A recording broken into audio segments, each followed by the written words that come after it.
Welcome to an episode of The Forum, the official podcast of the Diplomacy, Law and Policy Forum. My name is Ramsha Hayat and I'll be your host for today. Today we have a distinguished guest with us, Dr. Asif Khan, who is the head of the Department of Law at the National University of Sciences and Technology. Thank you for joining us today, Dr. Asif. Today's episode delves deep into the world of cyber operations, a topic that's shaping our present and future. So let's dive right in. Our first question is regarding what are cyber operations and what kind of impacts do they have both in the kinetic and non-kinetic realms? Thank you, Ramsha, for inviting me here. And this is an important topic for discussion. I'll just start off with the basic idea of what cyber attacks are. We only see cyber attacks in the context of armed conflict, but obviously cyber attacks do not only are important in context of armed conflict. So generally, cyber attacks are gaining control over a computer-based system. So that is a cyber attack generally. Now, gaining a control over a computer-based system means that there is a computer-based system in a cyberspace and which does not have a territory. So we are talking about something which cannot be controlled as a territory, as states controlled. So that's why it becomes more important. So cyber attacks, if we say it's gaining control over a computer-based system, it gives access to the person who is gaining control. And that control is illegal when we are talking in context of law. So illegally gaining a control over a computer-based system gives access to people to delve into the private lives of people. So human rights, obviously, right to privacy comes in directly. And in context of cyber attacks, there are several means through which cyber attacks can happen in cyberspace. One of them may be phishing. In context of cyber warfare, the DOS system is quite prominent because as states or the governments, cyberspaces have been hacked by hackers previously. So that becomes very important. So there may be several issues. There may be several issues in cyberspace which states need to look into, and some of them are important in context of cyber warfare.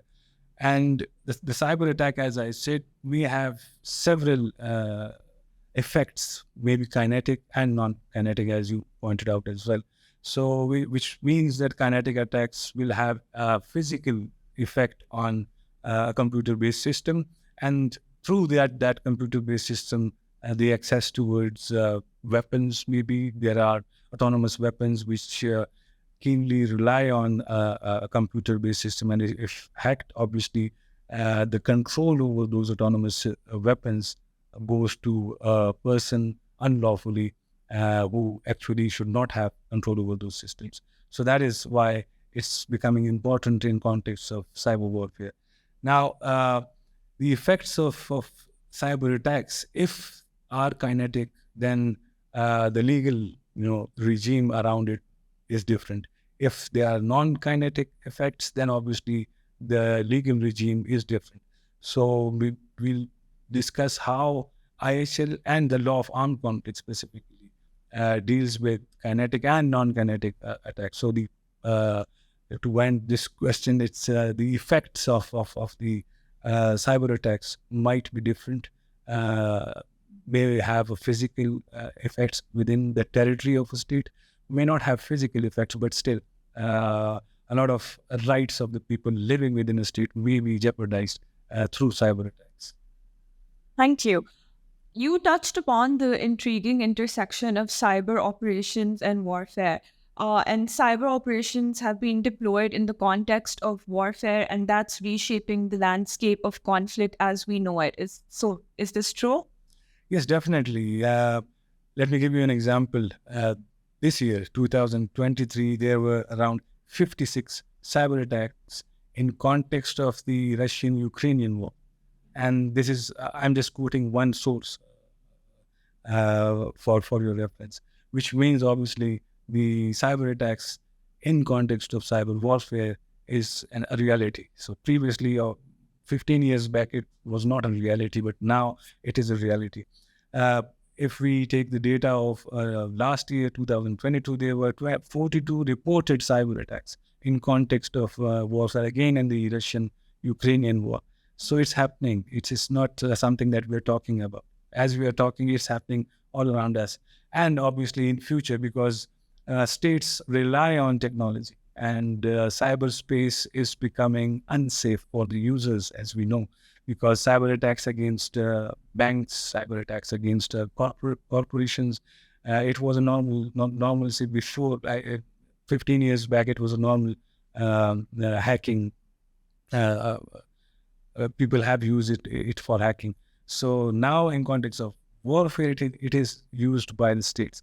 So if we look into the future, it's not looking good because cyber attacks are actually now happening in context of warfare, and it will become dangerous. Why? Because anyone, any hacker, any person who have access to internet and have this capability of hacking a particular system, he can have access to data, and if that person can have access to data, he or she can use it through ulterior motives. So yes, 10 years back, if we would be talking about IHL or cyber warfare generally, we would not be so concerned about the effects of cyberspace. But now, yes, we have to take the cyber attacks in, we have to talk about cyber attack in context of IHL and cyber warfare. We're living in a scary time. So let's shift gears and talk about the legal aspects of this. How does international humanitarian law and its fundamental principles, distinction, proportionality, and precaution apply to the realm of cyber operations? Now, IHL, or the law of armed conflict, as we all know, we can divide it in two: jus ad bellum and jus in bellum. So the effects of cyber warfare or cyber attacks in both jus ad bellum and jus in bello will be different. So I may talk about both of the ways of warfare. So as we all know, jus ad bellum is the law regulating warfare before it starts. For a layman, I can explain it this way. So in jus ad bellum, mostly the UN Charter and Article 2, so 4 of the UN Charter applies along with Article 51, which is the self-defense. Now, the basic question arises over here is that whether cyber attacks amount to a use of force against a state, which is a very important question because in case of the use of force, the right to self-defense obviously can be invoked by a state against whom the use of force. Now, there are different opinions about this, whether cyber attacks would amount to a use of force. Again, I'll go back to your first question, where you pointed out towards kinetic and non-kinetic effects of the attacks. Now, in case of jus ad bellum, it is important whether the cyber attacks have a kinetic effect or not. Most of the scholars think that if a cyber attack have a kinetic effect, then it may amount to a use of force.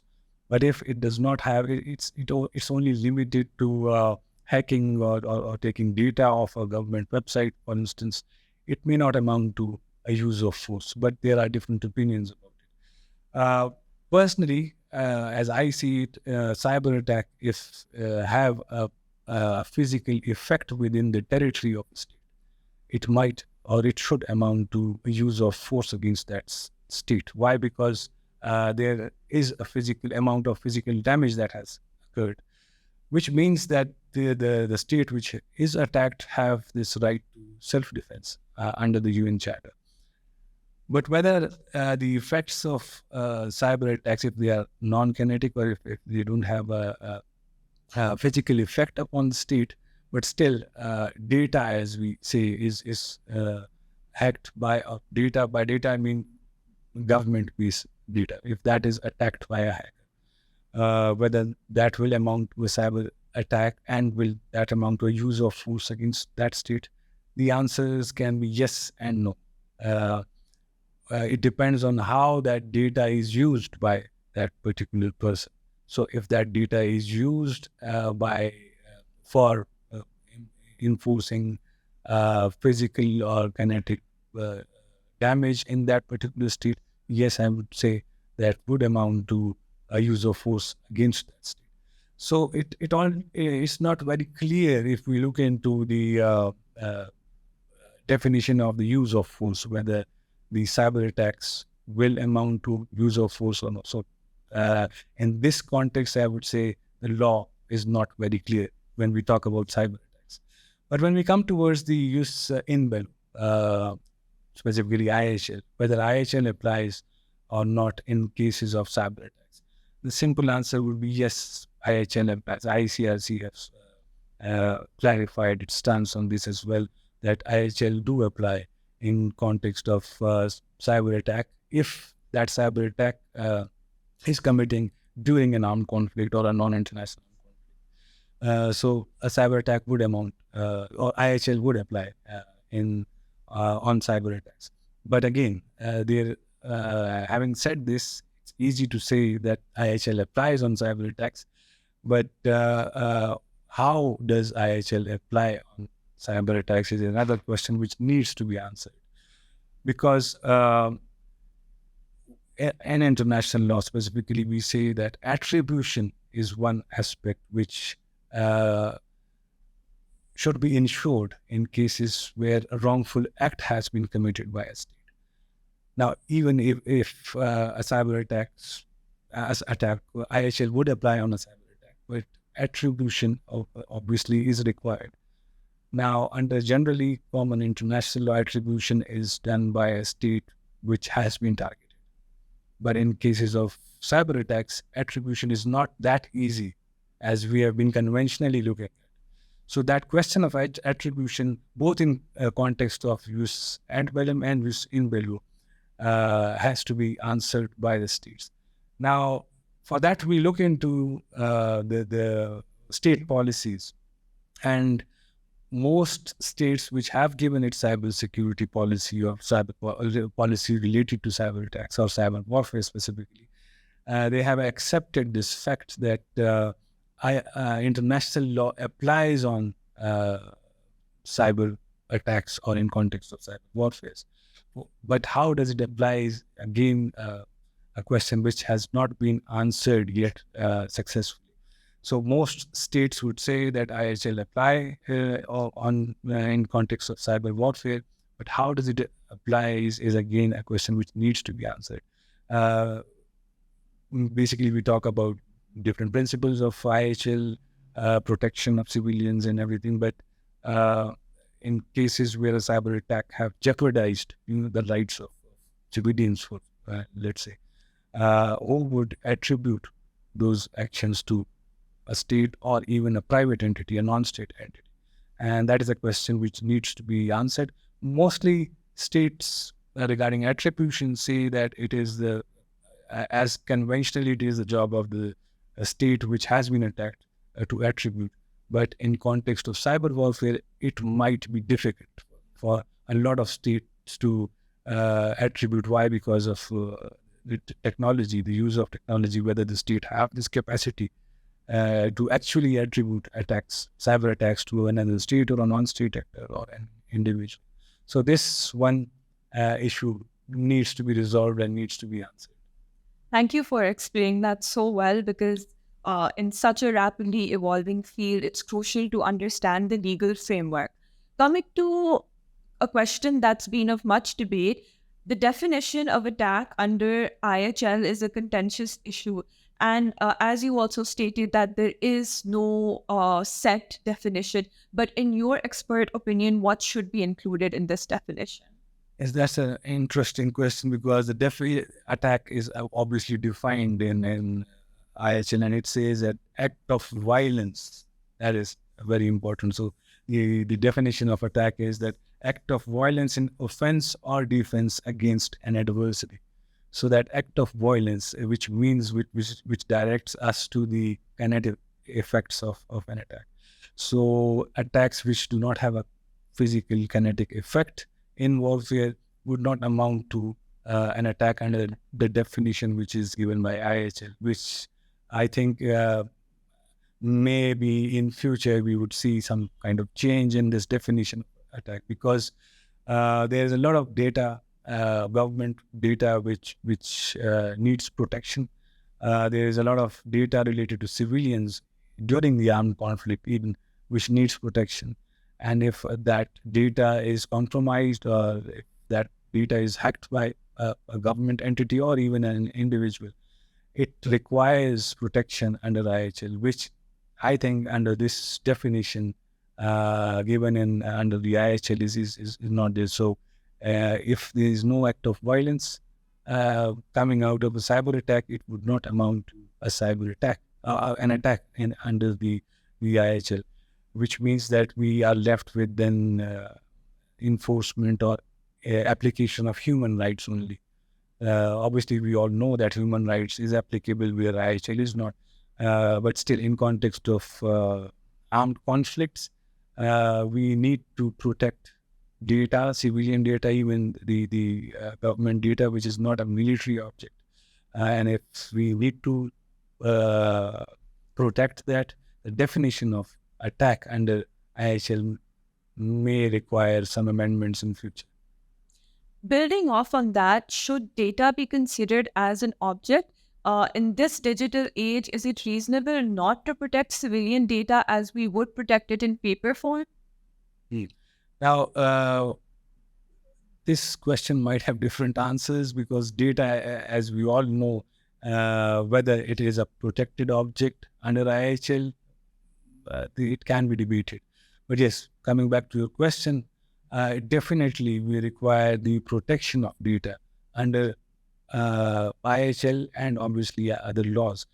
Now, if in context of warfare, if IHL applies and IHL do not provide protection to data, that might create problems for governments and for civilians, because there is sensitive data which should be protected. Now, whether data, if we apply IHL generally, data must be or is protected under IHL, but practically speaking, it's not easy to identify which kind of data is protected. So, for that reason, clarification on this point is required, whether which particular data is protected under IHL now, and which particular data is protected under other legal frameworks like international human rights or generally human rights law. And if that data is breached, now what would it amount to, a cyber crime, or would it amount to a war crime? So that requires a lot more explanation than we have right now under the law. So short answer would be yes, data requires protection, and specifically in context of warfare and armed conflicts. Zooming out and taking a step back, let's discuss the international cooperation in the cyber arena. Now, the Digital Geneva Convention has been a hot topic. Should the international community pursue this, or should the focus be on clarifying how the IHL rules apply to cyber operations? Is the current IHL framework enough? What are the vital considerations that should be taken in this rapidly evolving landscape? Yes, looking into, because when we talk about international law, we talk about states and state practice specifically. And the state practice would develop whether the states want another convention specifically on cyber warfare, or do they want to apply, the already existing law upon the cyber attacks or in context of cyber. Now, looking into how the states have reacted, I would say that they are not interested in a separate convention which deals with the cyber attacks in context of cyber warfare. What the states mainly want is because they all mostly agree on the application of international law, and they all agree that international law applies in context of cyber warfare. So, as far as my personal opinion is concerned, I would say convention or a separate convention at this particular moment regarding cyber warfare is not required. Why? Because states have not agreed upon a lot of issues currently. So what we need to do is to apply the existing international law framework, which is whether if it is IHL or whether if it is international human rights law. So we need to define how IHL would apply and how human rights law will apply in context of cyber attacks. So, but having said this, obviously in future, if the problems persist, and specifically when I'm talking about attribution of cyber attacks, in that context, maybe another convention would be required. Why? Because attribution, conventionally speaking, was easier for states, but now in context of cyber warfare, attribution is not easy for states. So in that context, maybe a separate convention would be required to settle this particular problem. But generally speaking, whether IHL or international law can be applied in context of cyber warfare, I think to a large extent it can be applied, because by principles, IHL principles or other human rights law, for instance, can be simply applied case by case basis, obviously, on in context of cyber warfare or even on cyber attacks, simply cyber attacks. So it can be applied, but how does it apply is a major question which needs to be answered. And I think it can be answered if the states have a clear view on this, and clear state practice can evolve in future. So the current law, international legal regime, can apply in cyberspace as well.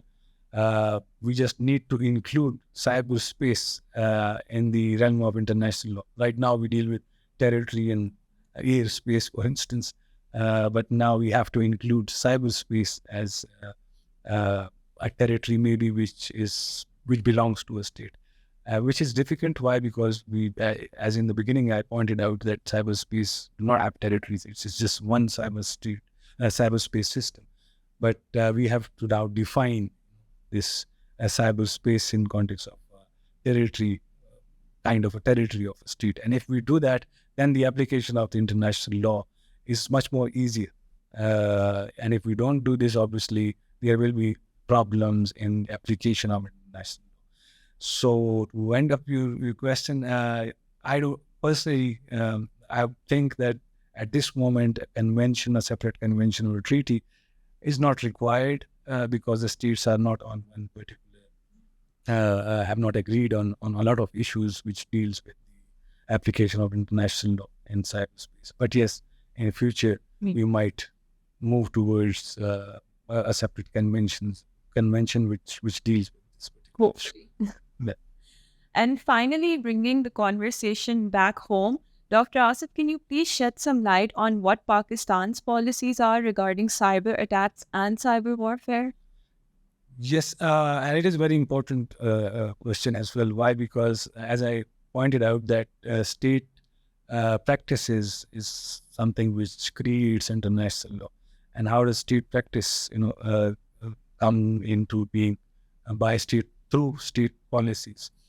And Pakistan obviously should have or must have a policy related to cyber warfare specifically. Till now, there was not a very clear policy on cyber warfare specifically. We have a cybersecurity policy which deals with a lot of things which are not covered in context of warfare. It's just generally applied the cybersecurity within a state. For instance, defending the critical infrastructure. That is one thing which was there in the cybersecurity policy which came in 2021, the Pakistan cybersecurity policy.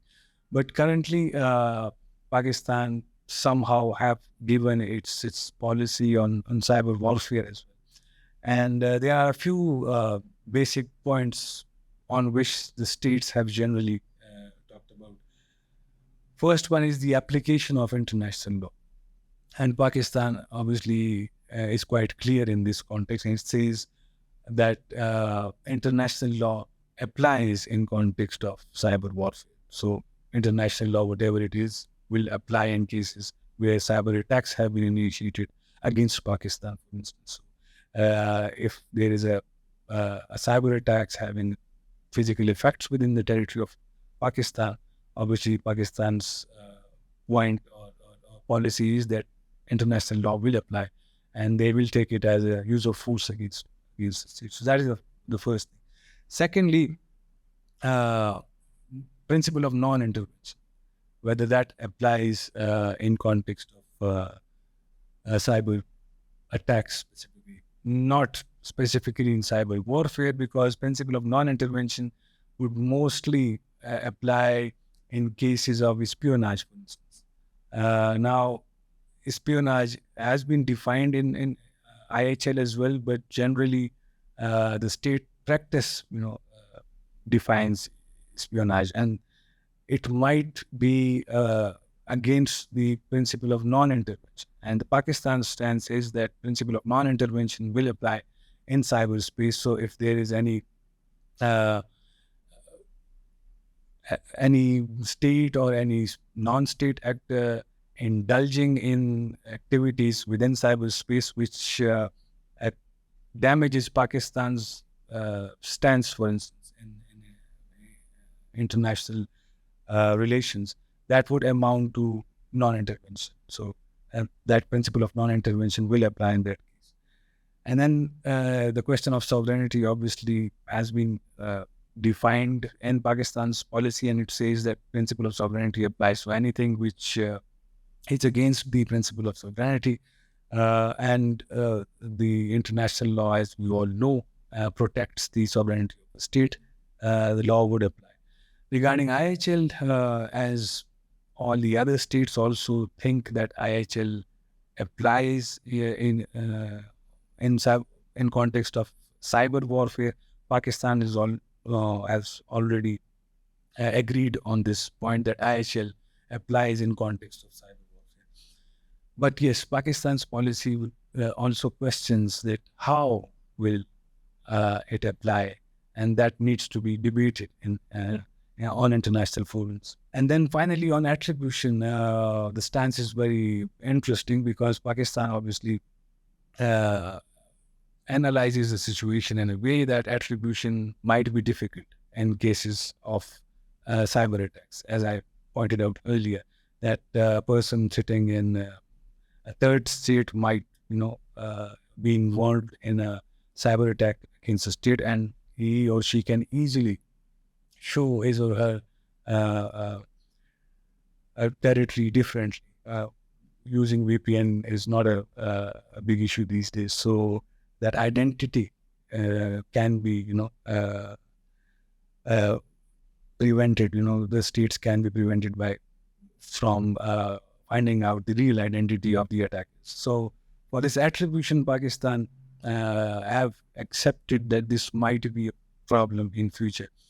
What is lacking in the policy, according to my analysis, is that Pakistan should come up with a specific points within its policy which defines how attribution can be made in cases of cyber attacks, which I think right now is missing in the stance of Pakistan. So that is one thing which needs a bit of improvement.